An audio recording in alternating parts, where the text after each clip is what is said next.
Hello and welcome to the latest episode of the Melbourne Athletic Development Podcast. Today we're extremely lucky to be joined by Professor Gregory Haff. Gregory, thank you so much for joining us. Can you tell our listeners a little bit about who you are and what you do? Everybody calls me Greg. I'm Professor Greg Haff. I actually work in the Masters of Exercise Science at ECU in strength and conditioning. I head up the Strength Power Research Group, which is a relatively new research entity within ECU. My career spans almost 25 years now in multiple continents, in multiple universities around the world. As far as my career has gone, I've been in multiple institutions that have different varying degrees of research emphasis versus teaching emphasis. Everything from medical schools to highly teaching, coaching preparation programs. One of the things that I think is important, a part of my career has been this nexus of actual academic inquiry, discussion, but also practical coaching. I think too many academics are stuck in research and just living in the ivory tower and not actually on the coalface with athletes and coaches. And I think that gives me a different context with my research. I think a lot of researchers are becoming somewhat reductionist in the sense that they're getting into the minutia of, for example, biomechanics at the moment is kind of this area where It's a people are hot just topic, starting to isn't question. it? We're actually questioning even if it's as valuable as we once thought it was. Yes, small marginal gains are important, but that for the most athletes really isn't the nuts and bolts. It's more about the big rocks that have to get right first before we can consider these minute changes. But so for me, it's always started as a nexus of what helps me as a coach, and then questions that are relevant for a coach. In our research group, one of the things I always tell my students is, if what we do research-wise can't help a coach be a better coach or help an athlete achieve, then we're wasting a significant amount of time. So we always try to be real world and real world aligning. It doesn't mean we don't do harder science or mechanistic work at times, but that mechanistic work has to inform where we want to be as practitioners. So that's been a big part of it. And it's one of the reasons when I was in charge of the Masters of Strength and Conditioning, one of the things I worked very closely with Julian Jones from the AIS is we want all our instructors to be accredited in 2 countries and actively coaching while they're instructing, because it gives authenticity to what they're actually teaching, because they're teaching from a place of application, not just reading a bunch of books and papers and thinking about things in ways that may not actually work in the real world. So for me, that's kind of who I am. That's where I sit. I believe that we should train. I expect my staff to work out and train on a regular basis, hopefully compete in things. And I still do that as well. Yeah, I love that you say that, and I'm sure you may or may not remember, but both Jack and I have been through that master's course, and it was one of the things that we both loved, was the practicality of it. And as the head of that, it was very, very clear that you had that intention all the way through, that it needed to transfer. It was completely pointless, or at least how I read it. It was completely pointless for you teaching something that was not going to make an athlete or a coach better. And I think that made it very, not only approachable, but very interesting to consume the information. For those people who have gone down that path, I think, we actually say thank you, because I think it was a really enjoyable process to go through. Well, I actually think this leads well into a topic that I want to discuss with you, and that is with periodization, because obviously you have quite a broad knowledge and skill set in that area. You've obviously written a textbook, Periodization, with Tudor Bompa. And I remember one of the things that stood out with your lectures talking about that is the intellectual debate that often goes on about periodization. Like, is it effective? Isn't it effective? And then, of course, we can start to talk about the 1001 different periodization models out there. So Yeah. I think a good question to ask is, what is periodization, and is it actually effective? So one of the things I want to first just kind of frame it by saying, I think a lot of the discussions on periodization within the scientific and coaching literature right now are merely semantical debates where people are saying they don't actually periodize, but they actually do. I actually was very lucky in one way. I got to debate Professor Jeremy Laneke in Spain before COVID, and they had us debating each other about periodization's value, and it was a really interesting discussion. And to make a long story short, basically, he admitted that he doesn't train athletes, and to get an athlete better, he was actually suggesting progressive overload. And I was like, well, so you're really suggesting a solution to periodization is a form of loose periodization. You have a plan. So for Yeah. me, when I look at periodization, I think of it nowadays on a continuum of loose structure that directs someone's training towards some goal, usually governed by a season, to very controlled structures where we have things like nutrition, we have recovery, we have monitoring embedded, and all those things can be scaled in different degrees of depth depending on what athlete level we're working with.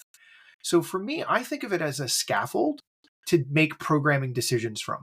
So this is really, I think, the important question you have to ask is, why are people conflating periodization with programming? And I would blame sports scientists for that, because a lot of research, you'll go into, PubMed, you'll put in periodization, and you'll see periodization, and it's a 6-week training program. That's not periodization. That's programming, because you're only looking at one attribute, strength training usually. Periodization is more holistic, and it includes multiple facets, and it has to be kind of long term.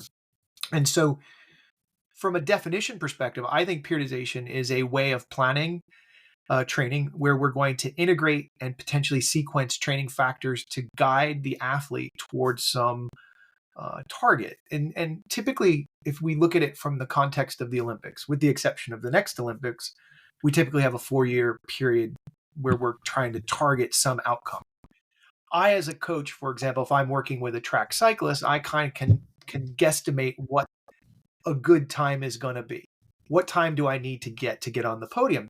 So I can look at my athlete's development, and I can create benchmarks over, the 4-year plan, where I'm going to try to guide the athlete's physiological performance development over that time period.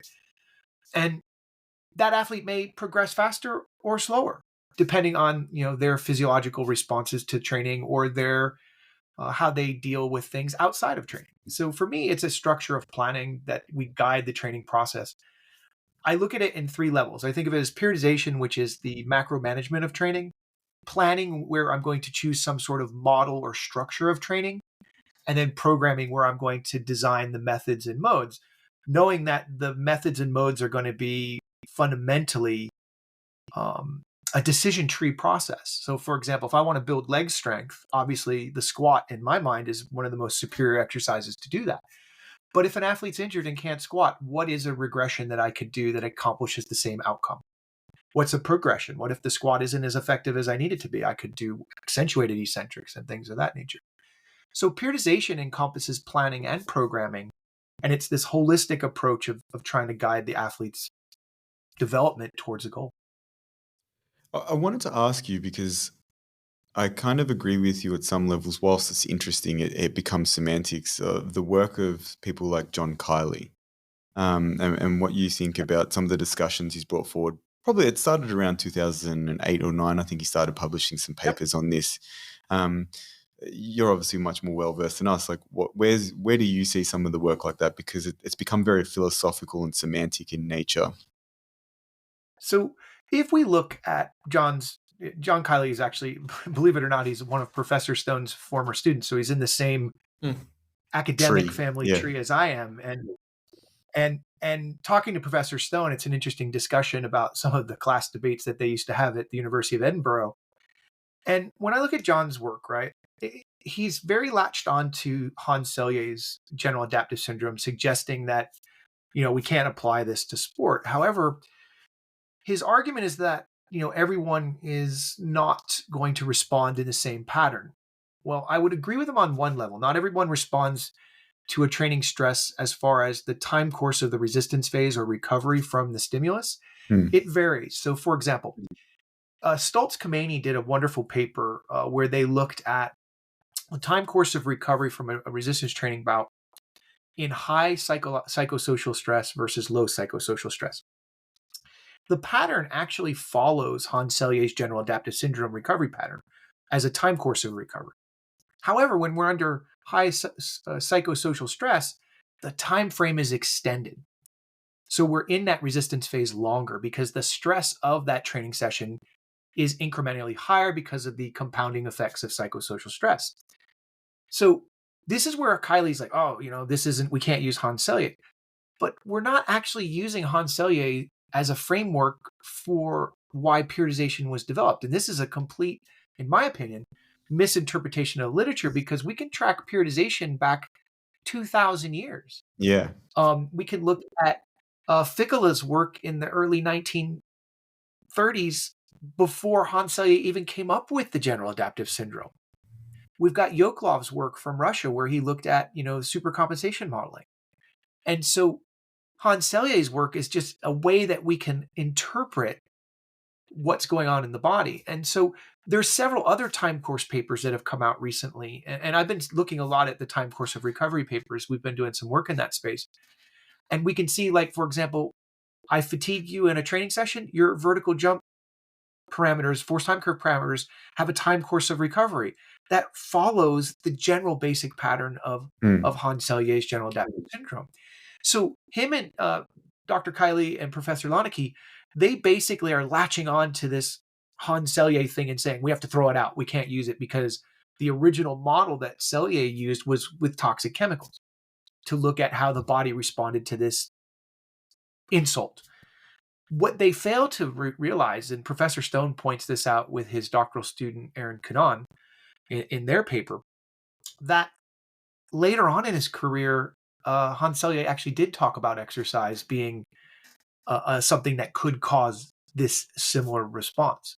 Not to the same magnitude as a toxic chemical, but it could actually cause. We actually spoke with Mark Mattson, and obviously he and Calabrese have done a heap of work in neurobiology and other areas, but just basically across all biological and ecological frameworks, it seems really clear that stress response, and they talk about it from a hormetic or hormesis point of view, seems to carry over. And as you said, it might be extended in its time course, it might be, of greater magnitude or lesser magnitude, but it seems to follow a similar pattern. And I think that there are individual variations, and you can probably speak to the literature on that, because even speaking with people like Derek Everly and his translations of people like Bondarchuk's work, his empirical data looks at, people having slightly different responses, but you kind of end up in a similar place. And I think that you have to come back to that practicality that you said from the start of, are we seeing a general pattern towards a similar thing? And if we are, then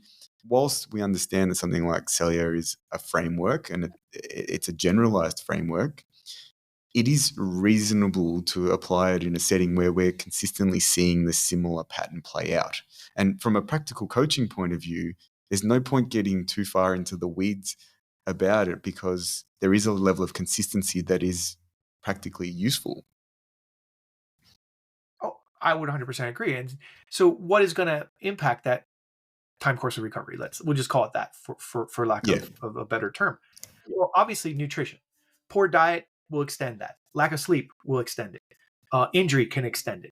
Psychosocial stress can extend it. We actually are doing work at ECU right now. We actually think someone's genetic makeup may impact the time course of recovery to different training stimuli. So myself and Professor Simon Law have been looking over the last few years at, can we come up with basically a polygenetic score that would predict which you recover faster from, high intensity interval training or strength training. And so all of these things I think compound. But if you look at the basic shape of the curve, it follows the basic pattern of Hans Selye. Now, I can actually speed that recovery curve by implementing things like cold water immersion, supplementation schemes. I mean, people unethically would use PEDs to actually speed that recovery curve, but the pattern still remains the same. Now, the magnitude of the training stress is going to impact it as well. And this gets us back to things like priming and complexes and things of that nature. If the priming stimulus is too high, we'll overshoot the recovery period to supercompensate at the competition. So those kind of things I think are all relative. But one of my favorite quotes is from a sports scientist at the Seattle Seahawks. Patrick Ward always makes this statement, and I really respect it. He says, if we're going to do something new, we've got to rationalize, is it better than what we already do? If it's not, then why are we doing it? And so when I look at these constructs, Kylie's never offered an alternative to periodization, nor has Lonneke. If you actually read Kylie's review paper, his basic conclusion is a form of periodization. He's just changed the term. Yeah, I happen to agree with you. I think it's just one of those things that it's becoming, too semantic when it comes to, and I think that it's not everyone, but I think there is a faction, particularly in the sports preparation, sports performance, and even strength and conditioning world, that is, and this is a crude and lack of a good term, but it's just becoming intellectual masturbation. Like, people are trying to show that they're very intelligent, and it's kind of really annoying because at the end of the day, you're trying to get people to run faster, jump higher, lift heavier. Don't get too caught up in some of those things unless you want to go down that academic pathway. I would agree, but I would also throw another caveat in there. I think a lot of the problems that we have right now, and I'll speak mainly to strength and conditioning, is that we are not reading the historical literature like we used to. So right now, what's one of the hottest trends in Australia? Isometrics. We love isometrics. Yeah. Isometrics are the greatest thing ever. Well, in the 1950s, they spent an inordinate amount of time looking at isometrics. Patrick O'Shea, Bob Hoffman wrote a seminal book for York Barbell on how to train isometrically. And what they find in the 1950s and 60s, it doesn't translate to sports performance in the long term. You can get strength gains at certain angles. And what are we finding now? Similar Same things. thing. I would argue, yeah, exactly. If we look at velocity-based training, it's the answer to everything. A lot of people don't realize that the Russians invented LPTs in the 1970s. And they tried it with their weightlifters, and they found, oh God, yes, we can train with velocity, but they don't get stronger. So they stopped. The Americans tried it. Carl Miller, the national team coach, tried velocity-based training in 1976. His book, he's got a picture of the LPT that he made and how they used it. It didn't work. Can't train solely on velocity. Professor Stone tried it in the early 90s with the V-scope. So did the Germans. All this stuff is cyclical.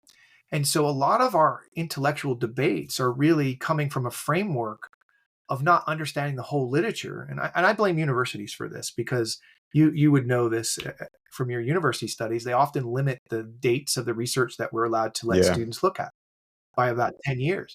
And I think that's a classical problem, because if you go on that notion, then we shouldn't be teaching any of the Newtonian laws. Huxley's sliding filament theory, can't teach it. Gravity, can't teach it, because these are things that are defined. And so when we look at periodization literature, there is a rich history. A lot of the debates right now have been debated before. There's Verkhoshansky and Matveyev were historic for their debates. They hated each other because Verkhoshansky was more about programming, and not these, seasonal kind of things like preparatory, competitive, transition like Matveyev was. And so when we look at that debate, is it that we're just doing things to show how smart we are? Or are we just ignorant to the fact that we don't know what's come before us? One of my favorite people, and I really like him as a human being, is Dr. Tim Suchamel. You would think that weightlifting derivatives appeared when he came out the womb. It's his idea. It's not. We were doing it when he was in nappies. And so he's a lovely guy. I love him. He's great. He's a great collaborator, but I've got to always remind him that, Professor Stone was doing this before you. There was people in the 50s and the 70s doing it before you. All we do as scientists is evolve stuff that's come before us. And I think we've got to start to get back to that. I think it's a really, really relevant point. I coach track, and I always have discussions with people about training methodologies that, as you said, they just go round and round in circles. And people say, "Oh, I'm trying this," and it's like, "Oh yeah, that was done by such and such at this date." And they go, "Oh, how do you know that?" It's like, well, because I'm a track nerd, and I actually just like the history of training in these events. And I find it very interesting. Even, I think you're right, it probably is an academic thing from the schools and the university structure, but even a lot of the athletes that I coach, they're not even historians of their own event, which I find interesting. I'm like, oh, do you remember this athlete or that athlete? And they're like, I don't know who you're talking about. And I find that a little bit disappointing because I often try and use references from, like, okay, see what this, do you remember how such and such used to do this? I think that's similar to what you're trying to pull off here. If you want to use that methodology, maybe we should look at some of these videos and go through this. And they're like, I don't know who you're talking about. And it's always really interesting when you're like, oh, you kids these days. And I feel like an old man saying stuff like that. And it's silly because I'm Trying not to that beat my old. age. Yeah. But it's Oh, like you have to respect the history because as they say, you're doomed to repeat the past if you don't respect it. Well, absolutely, and I think one of the things that's interesting, and I mean, I'll say this wholeheartedly. I was blessed to study with Professor Stone, and Mm. he is that is one of the most voracious readers I've ever met in my entire life. And my students often are like, "Oh, Professor Haff, you're making us read too many papers." I'm like, dude, when I was Stone students, each unit had 108 papers we had to read a semester, and we had 3 units a semester with them. That's 300 papers a year at least. And so he was adamant that we had to track things. I remember when I did my thesis under him, a lot of people don't realize that my original work was in glycogen metabolism and carbohydrate supplementation and resistance training. He had me go all the way back to 1936 in the Harvard Physiology lab when the researcher's dog ate some carbohydrates and walked on the treadmill and went farther. And I had to start, that was my starting point for my review of literature for my master's thesis, which ended up being 290 pages long, or something like that, because he was like, you must know everything that's come before. In order to do a better job, you've got to see where other people have either failed or been successful. And so I think that's a big part of where we fall down. And when you are voraciously reading the literature, you start to see where people circularly cite themselves, where they keep like one of the ones right now. If you look at the contemporary literature right now, people believe that the maximal strength is this wildly changing thing from day to day, right? I mean, they talk about this in the velocity-based space. There is literally no citation that actually happens. There is actually no empirical data. Unless you're even in overtraining. Andy Fry in the 90s showed that even in overtraining where they did 10 singles at the 1RM every day, didn't go down. We did a study on sleep. Can I ask you why, like, what's the mechanism behind? Why don't you think it changes? Is there a good understanding of why it is reasonably well maintained even in an overtraining environment? So for me, the way I look at it, we look at things as a continuum, right? When we're looking at the overtraining continuum, the first thing that's going to start to happen is mood disturbances. People just start to feel bad. Mm. The second thing that's going to go is our rate of force development, because rate of force development is super, super sensitive to fatigue. Once rate of force development goes, then the velocity of movement goes. After that, we're starting to get into strength decrements. Strength is last. Why? Because strength protects us. It protects us from, in combat situations or injury. I have data from the military that shows that strength is maintained even with extreme military training. Relative strength relative to body mass. So I think it's a protective mechanism, and it's about tissue. So we have that tissue and ability to engage that tissue. Now, I know from a study that we did, one of my master's students, Peter Bloomert, did a study way back when, where we looked at 24 hours of sleep deprivation. We maxed the athletes out in weightlifting before, and then they did 24 hours of sleep deprivation, and they lifted exactly the same. They felt horrible doing it. They were miserable as hell. Their technique got sloppy, but they were still strong. And so for me, I think of it as a protective mechanism. Other than that, there really isn't much data, because people have got kind of latched on to this idea that it's wildly variable and that we've got to, look at it. Now, we have a series of studies that we've done at ECU. My colleague and former doctoral student, Dr. Guppy, he did a 3RM deadlift on Monday, Wednesday, and Friday. And basically That's the brutal. bandwidth of that, oh, it gets worse. I'll tell you his second study. That was his first study. There's only about a 5%. It's pretty flat. It stays relatively the same. If there is any variance, it's less than 5% in maximum, which is pretty normal.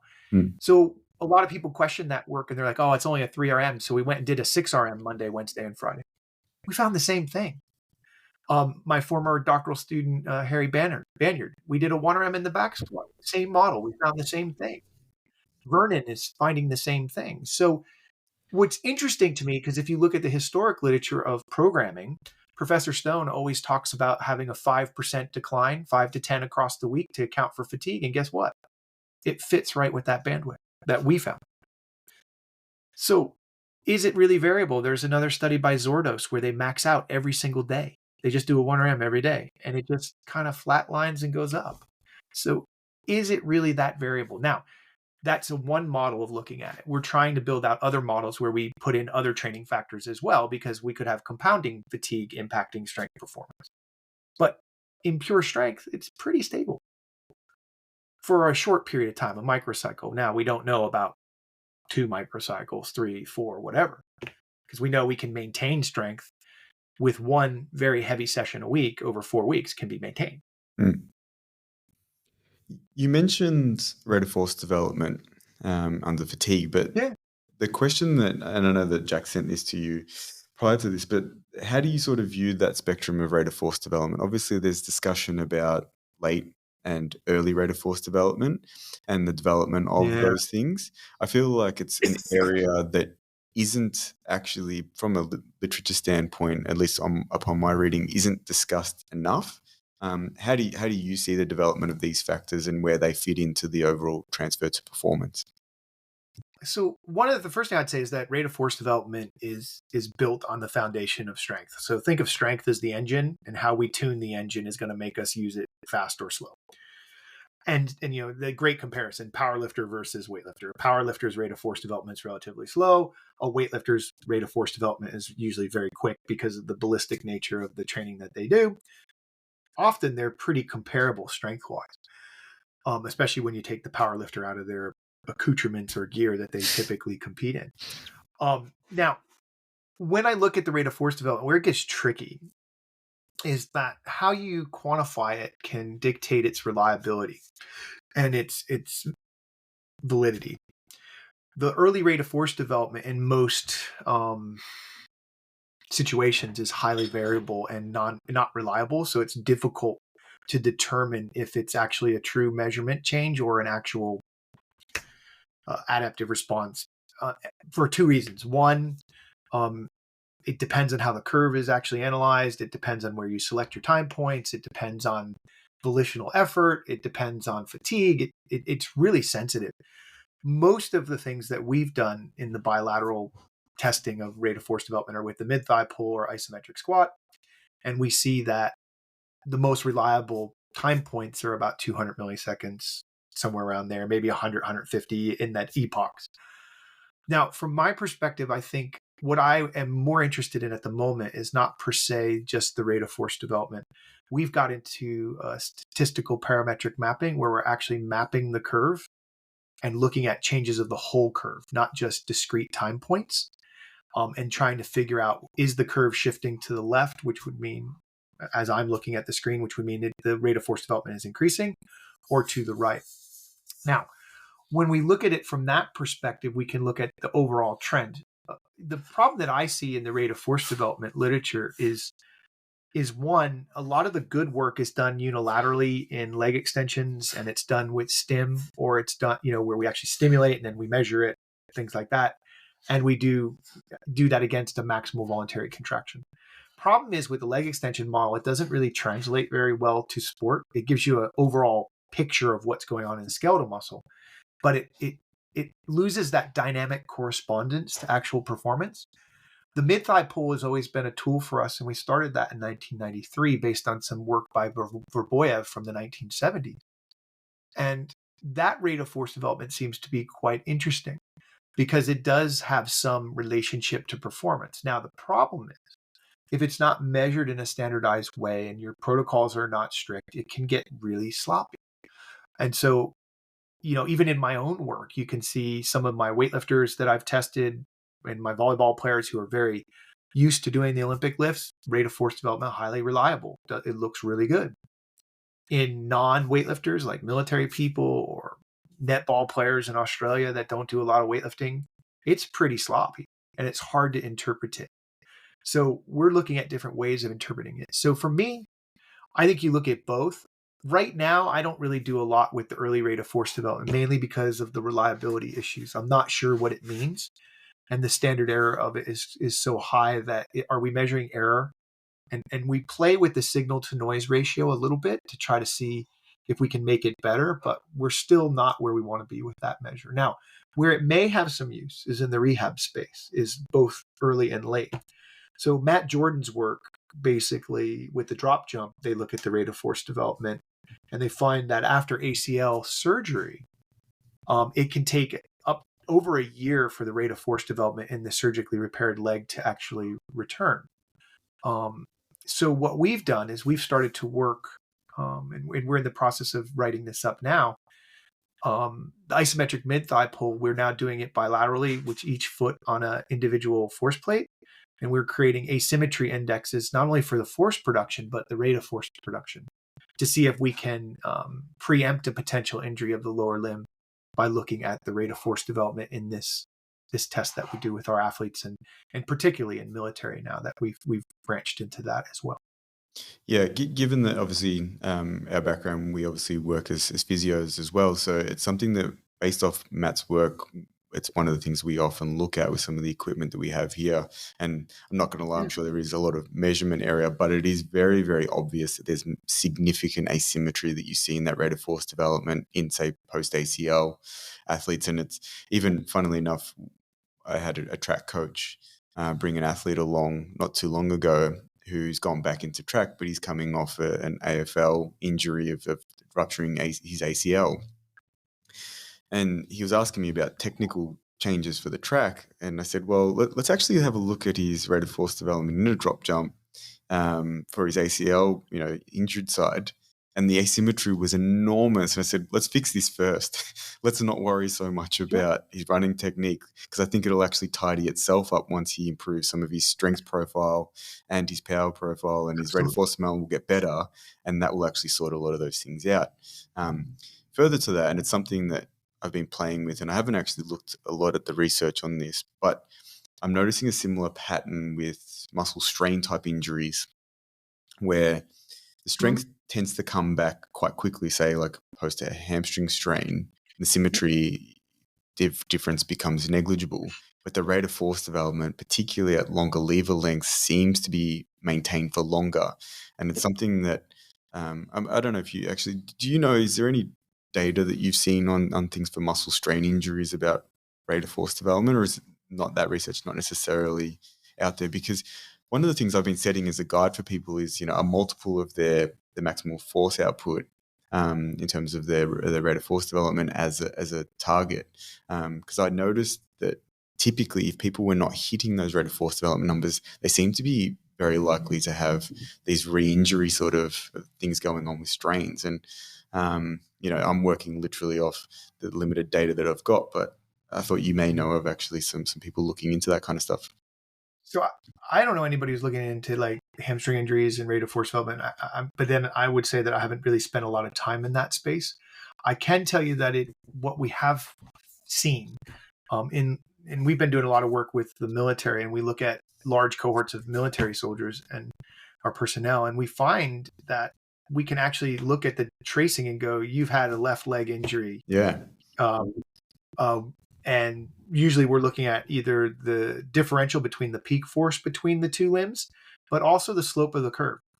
And inevitably we are able to find if someone has picked up an injury or has an injury, or often what we've been trying to do, and we haven't gotten the cohort of information together, is do a pre-screening and then track them to see if someone who has this profile actually gets an injury.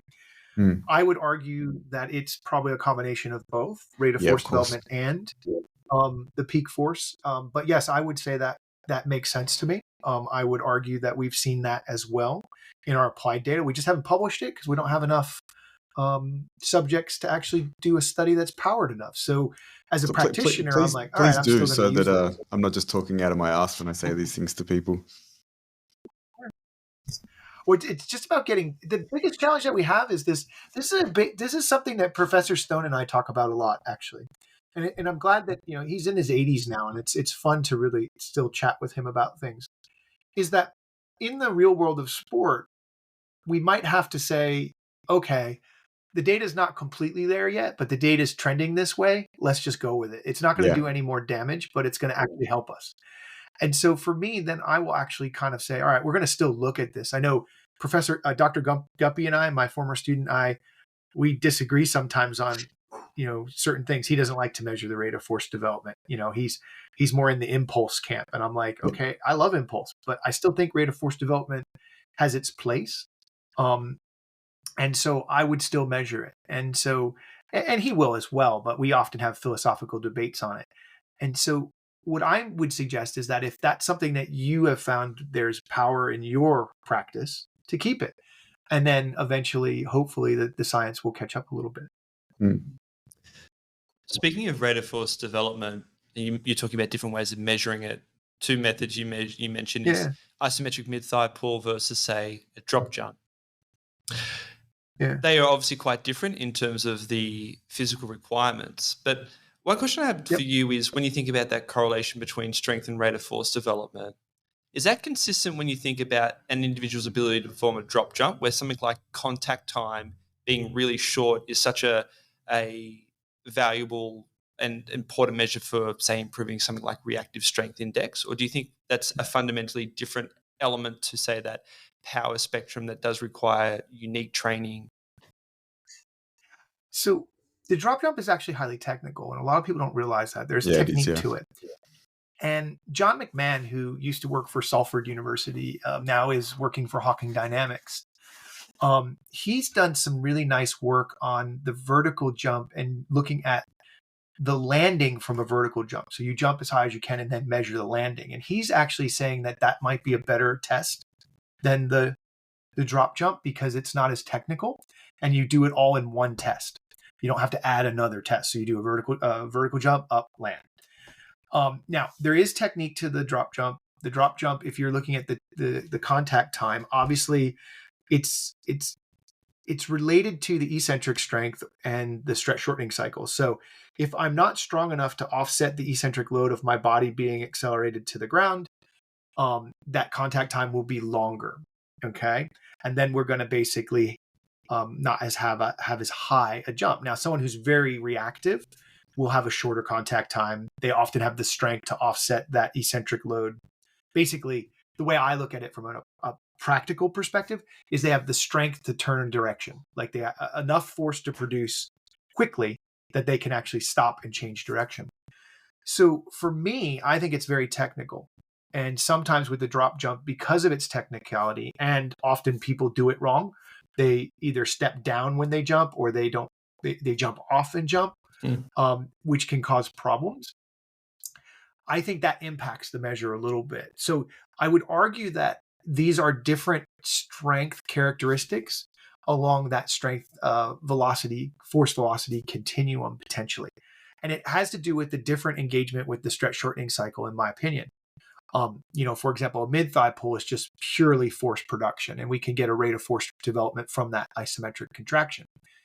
With a drop jump, there's things that are going to impact that rate of force development. Are you able to engage the stretch shortening cycle rapidly?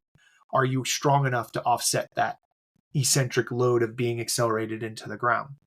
The other method, as John McMahon would suggest, would be your reactive strength index, where you jump, and then you land, and then you measure the landing. So all of them, I think, are different actual assessments that give you a holistic picture of your athlete's perspective. And I think if I was going to narrow it down to just two, I would always do a mid-thigh pull and I would always do a vertical jump, because those give me a lot of my information. And if I can measure the landing, then I can get that drop jump as well. Now, your question is specifically about the rate of force development. The problem with the rate of force development in the vertical jump is it lacks reliability. Most people don't like to measure it. Now, that being said, Professor Andy Fry at the University of Kansas, he does measure the eccentric rate of force development in the vertical jump, because there is some data which SpartaTrack is based upon that suggests that might be indicative of injury risk and performance monitoring. My problem with it is it's not always at the reliability standards that we want. And one of the things that I'm always concerned about is, are we measuring noise? Or are we actually measuring change?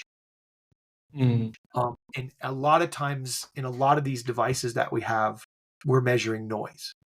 And are we making decisions that are not correct because we're not actually getting usable data? Most of your velocity measurement devices fall into that category, your accelerometers, your IMUs, etc.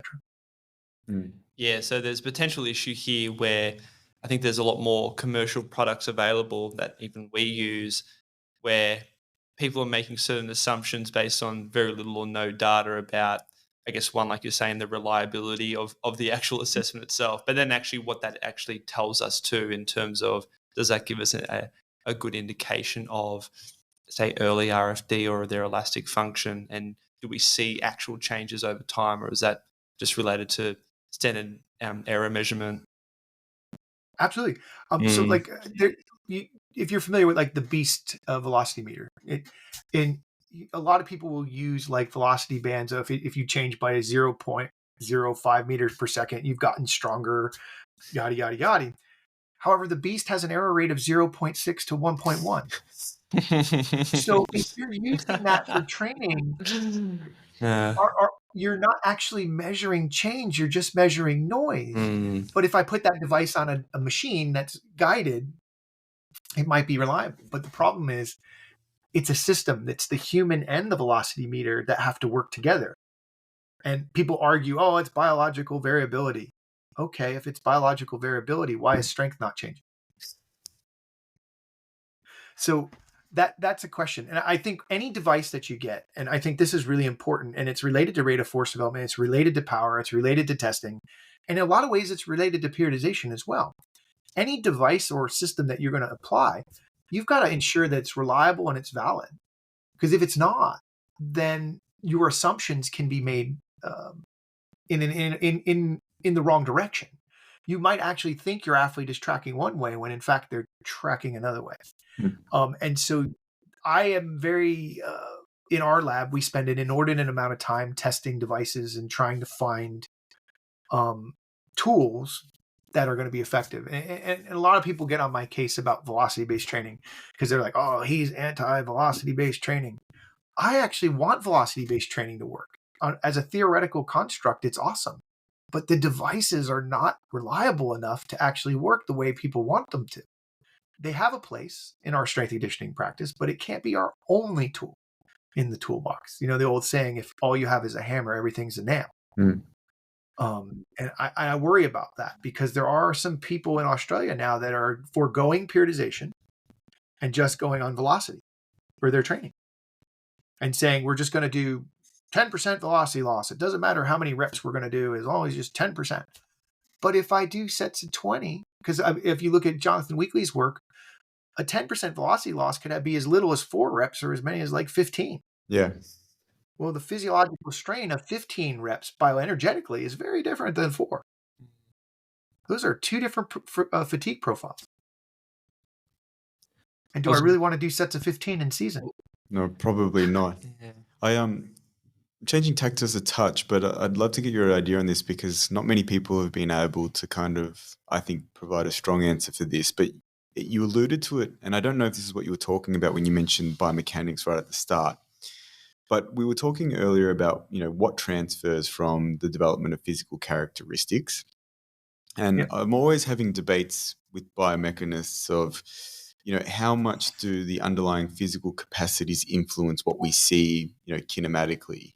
And it's an interesting discussion. So I'd love to get your idea on, is what we see as biomechanical outputs, more related to the underlying physical characteristics, or is it, more of the skill component? Because I feel like I agree with you, even as someone who straddles both sides of the coaching and even the physical performance realm at times. You can easily fit into one or either camp. I think it's a really interesting discussion point. It's one that we have some spirited debates on here at ECU, as you would probably suspect, because I have watched some of your other podcasts with some of my colleagues. When I look at it, first I'll frame it this way. As part of my training, I am actually also a biomechanist. I started out as a biomechanics person and shifted from to the dark side and went to physiology. because a lot of people don't realize that Professor Stone actually has a dual doctorate in physiology and biomechanics. So he makes all of his students study both and become masters of both.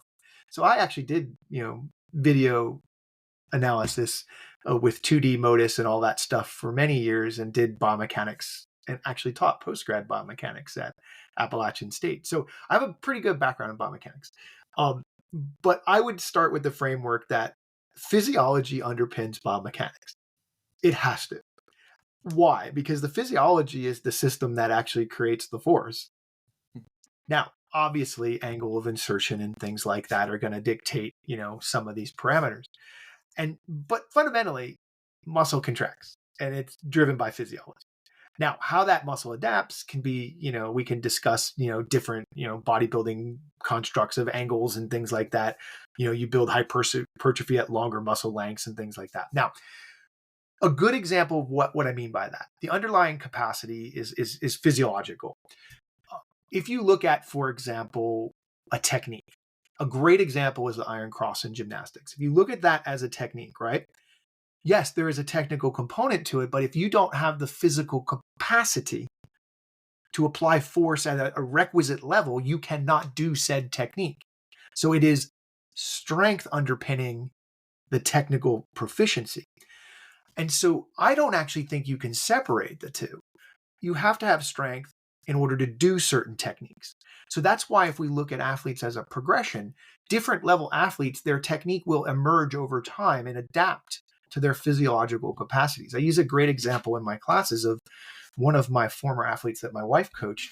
Her name is Sammy, and she was a discus thrower who couldn't hold the discus parallel to the ground. Well, how is she going to get the discus into the right position to get the right release trajectory if she can't physically put the technique into the technique? And that's an example, again, that once we got her strong, she was fine. She could evolve her technique. So with technique, obviously we have biomechanical models, and I think we need biomechanical models of what efficient technique is. But that doesn't mean you force people into a specific technique, because there is inter-individual differences. A great example is the Flounsbury flop in athletics, right? Before that, they did the straddle. That was a technique. But he found that this technique was more effective for him, and then ultimately biomechanically it became a more efficient technique.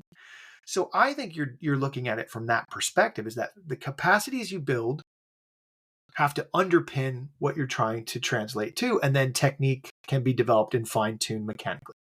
And that's where videography and analysis comes in.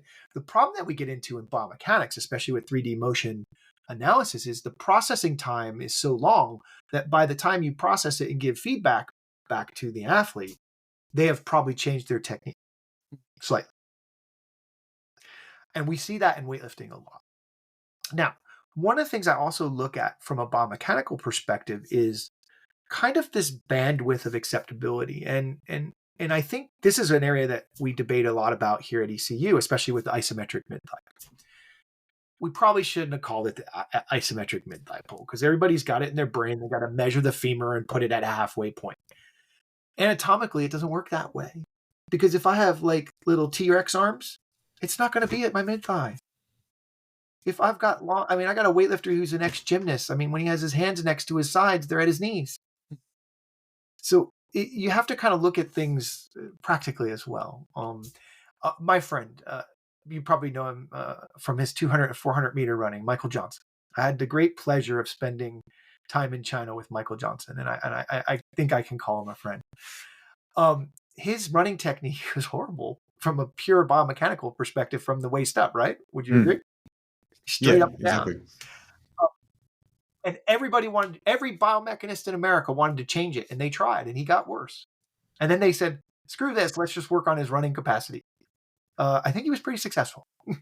He set, gold medal performances and world records. And when I talked to Michael, and one of the conversations that we had, I said, what was the most important thing for running fast?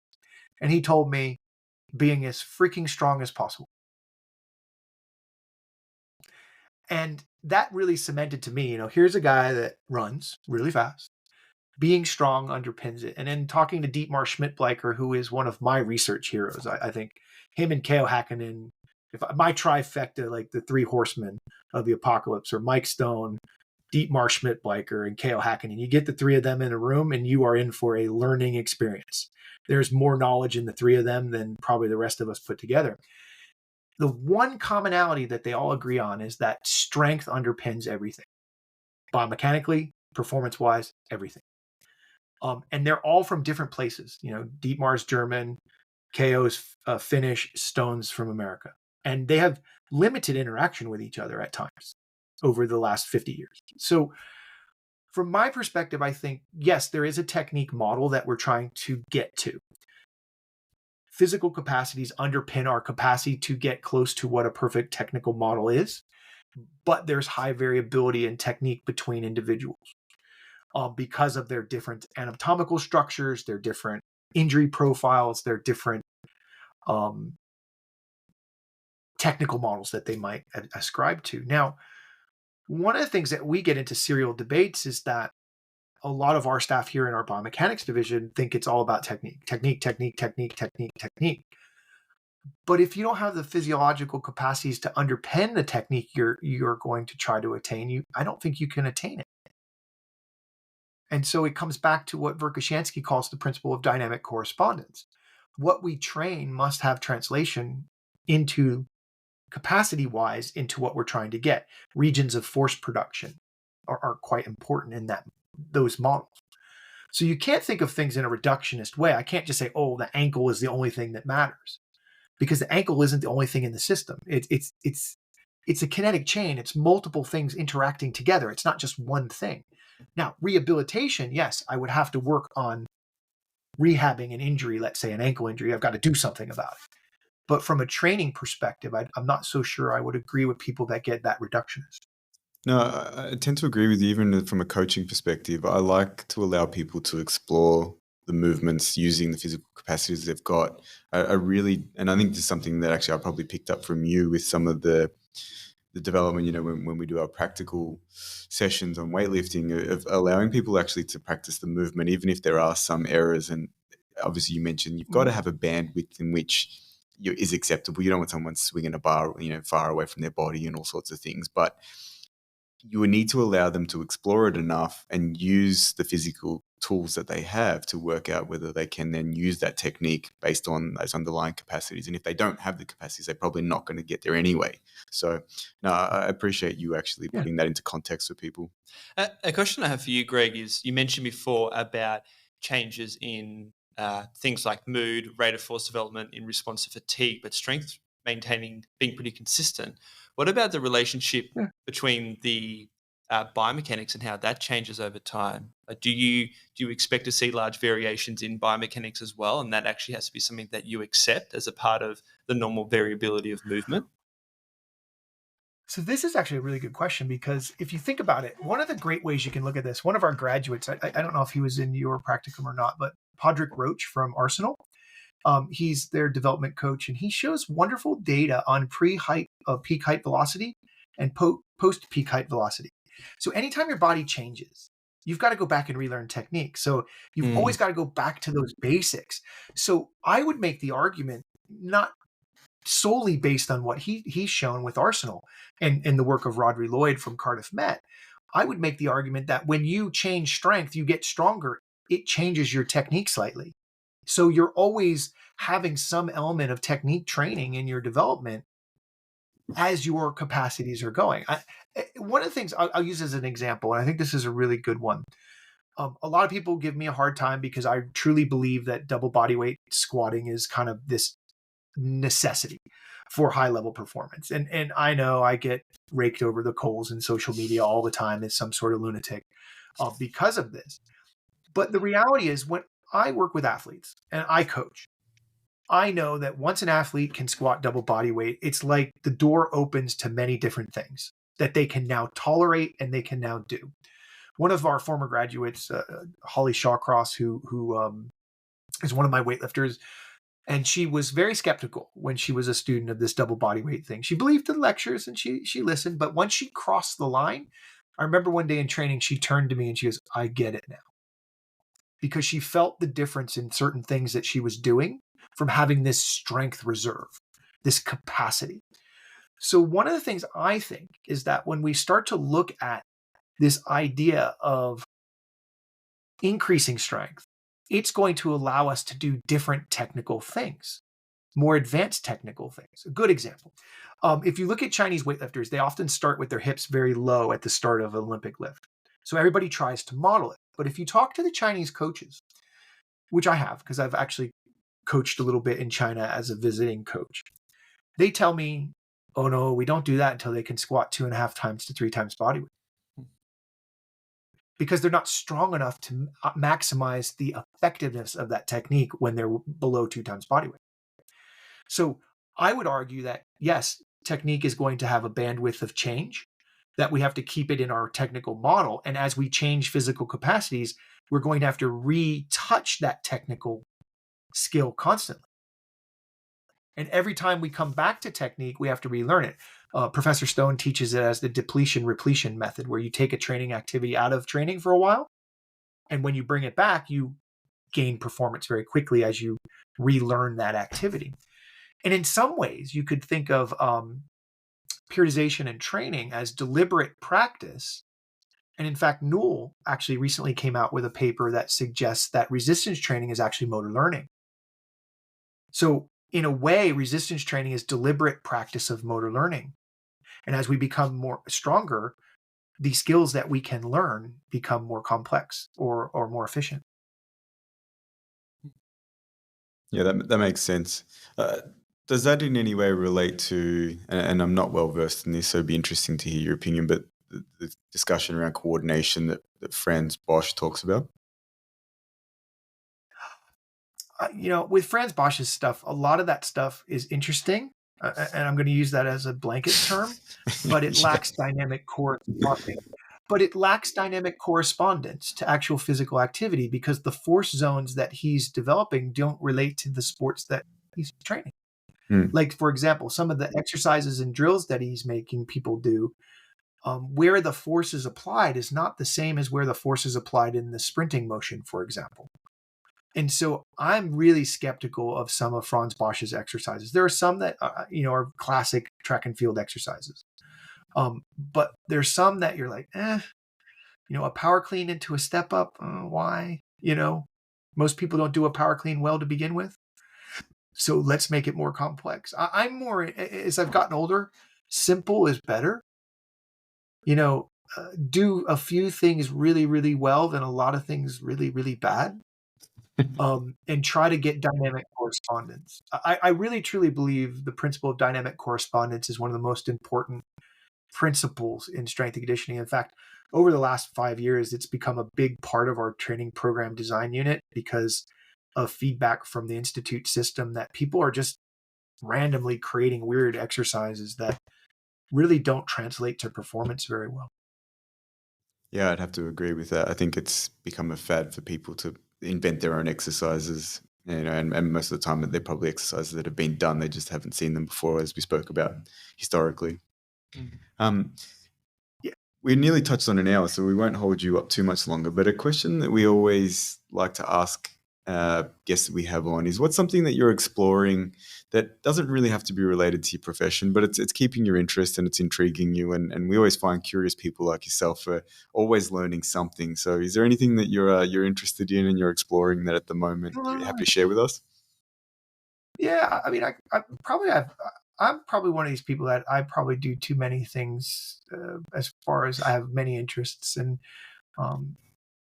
at the moment, outside of work, I have probably about 2 or 3 that I've really spent a lot of time. One, I'm actually fascinated in what makes someone successful, mastery.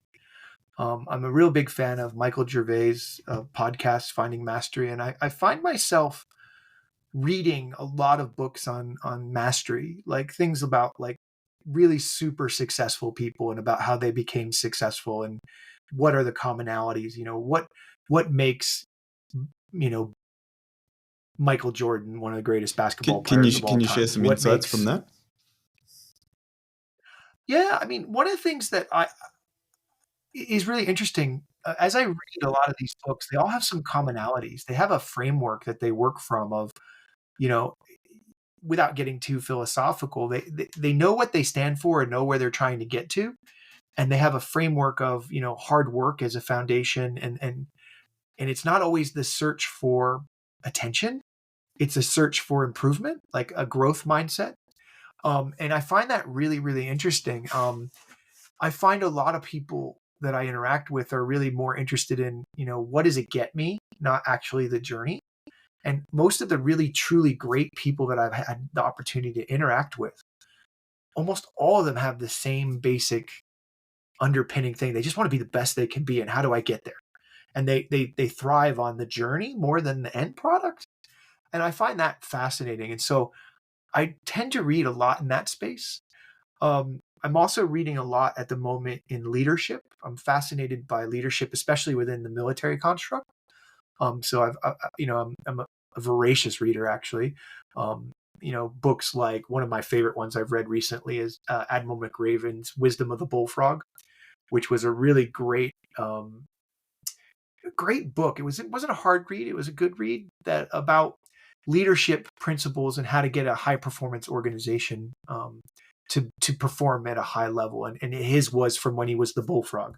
So the Bullfrog is the highest Navy SEAL in the Navy SEAL higher structure. They call him the Bullfrog. And so he was sharing lessons he learned from leading special forces operations. And I found that really fascinating. And I find those lessons of high performance actually translate to sports performance as well. Oh, So that's the massively. second thing I read a lot. And then, massively amount of things I read in that space. My wife really gets frustrated when Amazon comes because they come quite frequently to our house because I tend to buy a lot of books, which means whenever we move, we have to pack all these books.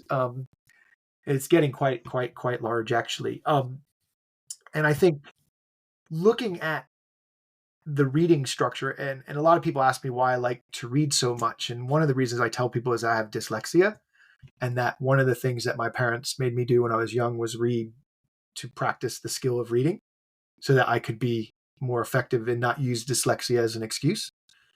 And so I've always been a big reader, but also my dad's a Marine, and there's a Marine Corps Commandant reading list.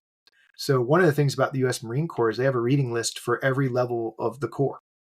And each year they have to read different things. So that reading list has become a big part of my life as I've, become older and look for guidance and things. I often go to the Marine Corps Commandant's reading list. So I spend a lot of time there. And the third thing I'm fascinated with is I like making pizza.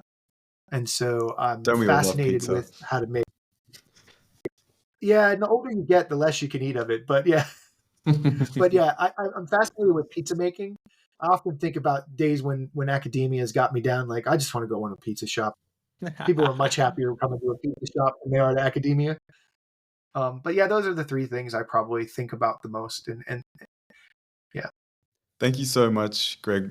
We really do appreciate someone of your particular academic stature, but just generally, your level of knowledge, being willing to take time out of their day to come and chat with us. So thank you very much. We really do appreciate it. And also, personally, I hope Jack agrees with me, but thank you actually for what you did with the course at ECU. It was foundationally for both of us professionally. It's been a huge influence and a very positive one at that. So personally from us, thank you. Absolutely. I was going to say, I think one of the things that I really valued about the course, but even today's discussion, is the importance of not to get caught up in the hype or the narrative of whatever goes on, because the reality is, as you've articulated very well, so much of what gets blown up on social media is just rehashing history and following whatever's trending at that point in time. It's so important, I think, with just learning in general, but particularly with regards to strength and conditioning, or what we like rehab for us, of not moving away from fundamentals. And I think that's something that a lot of people forget, and it doesn't seem sexy to talk about such things as basic principles, but it's so valuable and important. But I think that it ties back to even like the reading that I was talking about with finding mastery and leadership and all that stuff.